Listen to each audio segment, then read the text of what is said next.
Bonjour à tous. Alors, j'ai une grande question pour aujourd'hui. Est-ce que vous connaissez le rapport entre un sac de pommes de terre, une tapette à mouche et un aérographe? Non? Bah écoutez, je vais vous l'expliquer tout de suite après le jingle.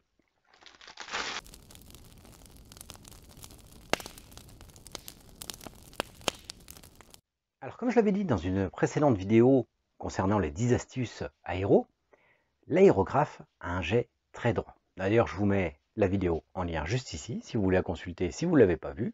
N'oubliez pas aussi de la liker et de liker celle-là, ça fera progresser la chaîne. Alors, l'aérographe a un jet très direct. Alors, sur le dessin, on voit bien justement, l'aérographe, il va tirer très droit, il va vaporiser légèrement en cône, mais on va pouvoir interposer n'importe quel objet pour que ça ne marque que d'une certaine façon, et se servir de cet objet pour obtenir un effet. Alors, aujourd'hui, justement, je vais vous montrer, on peut détourner énormément de choses. Alors, bien sûr, on peut se servir de stencil, tout près, il y a de tout. Ça, c'est un stencil pour paillasson, pour repeindre les paillassons, et ça me sert à beaucoup de choses. On peut aussi se servir de gabarits qu'on va fabriquer soi-même, de diverses tailles. On peut en avoir des plus petits, de n'importe quelle forme, ça aide à faire énormément de choses, mais on peut aussi détourner des tonnes d'objets du quotidien, comme tout simplement un filet à pommes de terre et une tapette à mouche. Alors justement, notre filet à patates, à quoi il va servir? Le grillage, selon comment on va les tirer, il peut être carré ou losange. Ça peut servir à énormément de choses, comme pour représenter des écailles, ou tout simplement pour les motos de jet Eldar, pour faire toute la partie losange avant de peindre le reste et de faire des dégradés.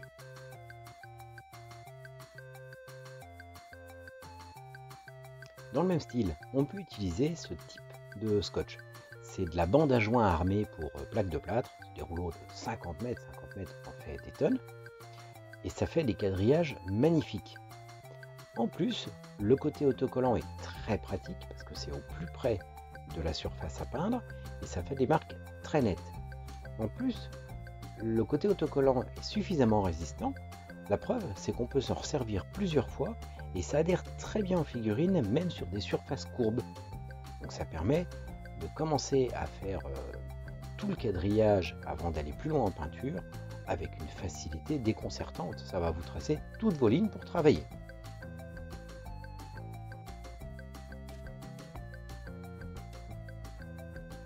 Et la tapette à mouche, on dirait, eh ben on peut faire des super quadrillages aussi avec, simplement parce qu'elle a des belles lignes bien tracées, bien droites. Alors on peut faire des très belles lignes, et en repassant un coup dans l'autre sens, et ben ça va faire un quadrillage extrêmement bien marqué. Alors, après il y a aussi beaucoup de choses dont on peut servir. Par exemple du tissu, toutes sortes de tissus. La dentelle même en priorité, puisque ajourée, ça va largement laisser passer la peinture et on va pouvoir faire pas mal d'effets. Alors selon le type de dentelle qu'on utilise, comme ici avec des fleurs, ça va donner le négatif et c'est une partie de dentelle sur laquelle vous allez pouvoir faire plusieurs effets différents. Selon ce que vous voulez, il suffira d'utiliser une petite zone ou une autre et elle peut servir plusieurs fois avant d'être inutilisable.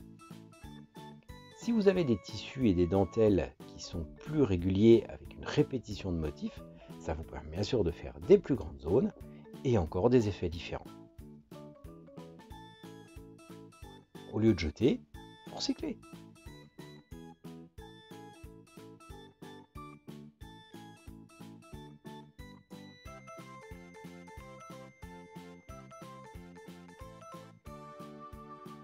Alors parlons un petit peu des stencils maintenant.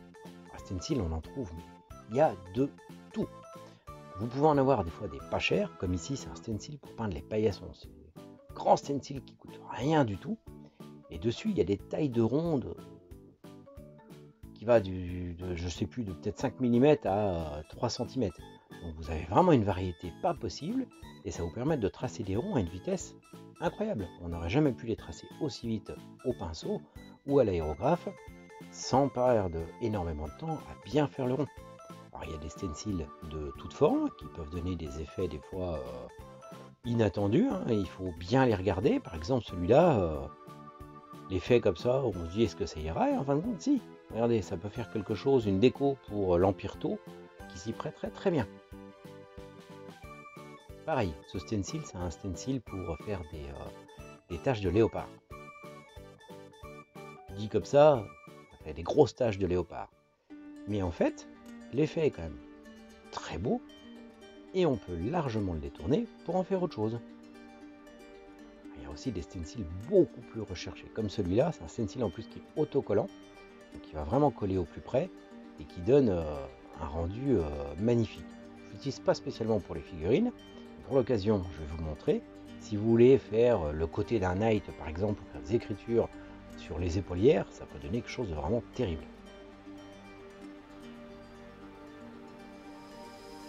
Franchement, le rendu, c'est sympathique, hein. Alors justement, le stencil tache de léopard, on va pouvoir le détourner et en faire autre chose. Sur fond blanc, je vais d'abord vaporiser du noir pour faire plein de taches de léopard noir. Ensuite, je vais réorienter mon stencil pour recouvrir en partie noire. Alors pour le coup, je l'ai peut-être même un peu couvert. J'en ai déjà fait des plus beaux, mais c'est pas grave. On va le recouvrir de gris. Et une fois enlevé, on a un très beau camouflage urbain pour mettre sur les tanks. En 2 temps, 3 mouvements et quelque chose de très net. On peut aussi garder beaucoup de choses. Vous aimez jouer à Warhammer? Il y a des grandes chances que vous aimiez jouer aux jeux de société. Qu'est-ce qu'on a dans les jeux de société? Des tonnes de jetons, des tonnes de ramettes, de cartons, avec des jetons de toutes formes. Ici, c'est des jetons d'Aristea. La goutte, elle fait très, très Blood Angel quand même, hein. Là, c'est une plaquette qui nous servait dans le jeu The Faceless. J'ai gardé pour les losanges ou même pour pas mal d'autres choses. Ça permet de détourer quelque chose de très net sans se casser la tête, et après on va vraiment pouvoir commencer le travail au pinceau dedans. Alors il y a les lingettes aussi. Vous prenez des lingettes sèches. Si vous essayez de les tendre un peu, de les déchirer un peu, vous allez voir que selon la forme où vous allez tirer, ça va pouvoir faire plusieurs effets différents, parce que les fibres vont s'écarter différemment. On va faire un petit essai. Si on l'écarte très peu, forcément, très peu de peinture va passer à travers. Ça fera un tout petit marquage très léger. Ça peut servir à faire des effets pierre, des effets jade.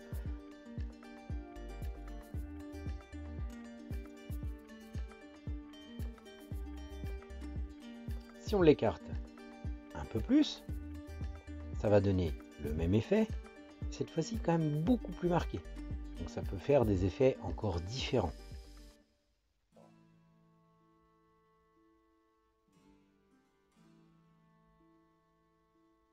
Vous avez pu voir aussi que les fibres sont tissées dans un sens en particulier. Si vous étirez dans ce sens-là, vous allez avoir des fibres plus longues qui vont servir pour faire tout ce qui est fait un peu marbre. C'est moins bien réussi qu'au pinceau comme effet marbre, mais quand on doit se taper des tonnes de socles ou des petites zones, ça permet de faire un effet marbre très rapide. Alors ça marche aussi avec d'autres choses. Ici c'est de la ouate synthétique. Vous savez ce qu'on trouve dans les coussins quand ils sont décousus, qui partent en miettes partout? Vous les tirez bien dans un sens, et voilà. Vous avez votre petite marbrure très légère. On peut détourner encore plein de choses. Par exemple, de la végétation. On a taillé les, pas de souci. On récupère un petit bout de branche de thuya. Et ça ne va laisser que l'ombre. Alors ça peut faire une très belle déco de Noël, hein. Donc, alors pour les figurines, c'est vrai que c'est peut-être pas le plus adapté, mais on peut faire plein de choses. Surtout dès que des formes de feuilles ou de, ici c'est une mauvaise herbe, vous avez tout et n'importe quoi. Donc après, il suffit juste de trouver à quoi ça va nous servir. Alors maintenant, je vais vous parler un peu des gabarits. Alors malheureusement, il y a eu un petit raté sur cette vidéo. La première n'était pas exploitable, mais sinon, c'est le même principe. J'avais commencé en blanc, là on va poursuivre en jaune. Je vais me servir du petit gabarit que j'avais fait, qui a comme un S, et je vais détourer petit à petit. Je vais balancer du jaune en faisant des ondulations sur le blanc que j'avais mis en dessous. Pour tout le granité que j'ai fait autour, j'ai mis des petits coups pour balancer plein de petites gouttelettes sur la zone.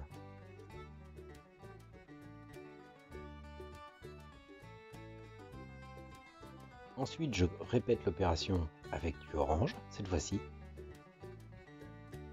en essayant de suivre à peu près ce que j'avais fait, mais en n'étant pas forcément pile dessus pour pas recouvrir complètement le jaune. On voit un effet jaune et orange en même temps.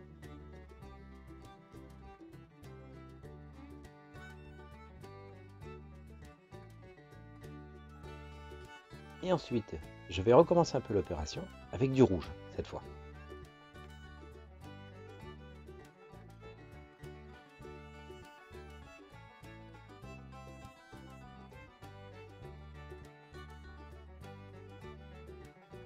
Je me sers de mon fameux stencil à paillasson pour ajouter quelques décos en plus. Donc là, je vais tracer 3 ronds de tailles différentes. D'abord en rouge.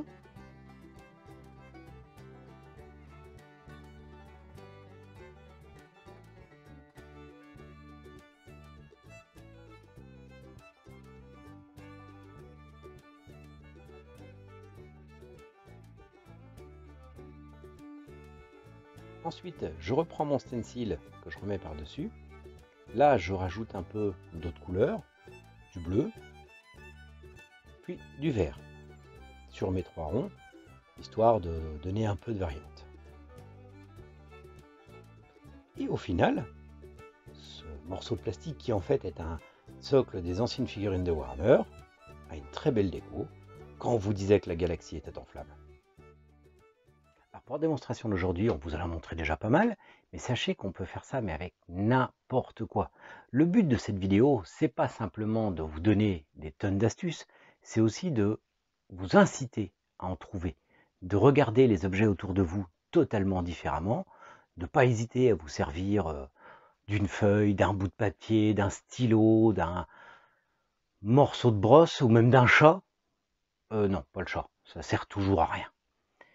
Et surtout, de vous faire plaisir et d'essayer des tonnes de choses. La peinture, c'est aussi fait d'essais. Que ça soit au pinceau ou à l'aérographe, c'est le même principe. Il faut essayer, il faut tester. Les figurines, on peut les décaper de toute façon. On a fait une très bonne vidéo là-dessus. Maintenant, ça vous a donné des envies. N'hésitez pas, jetez-vous sur tout ce qui traîne. Évitez quand même les choses qui craignent à être décapées. Et faites-vous plaisir. En attendant, à la semaine prochaine. N'oubliez pas de liker cette vidéo et de laisser un petit commentaire en bas si vous avez essayé des objets qu'on n'a jamais essayé et qui pourraient intéresser tout le monde.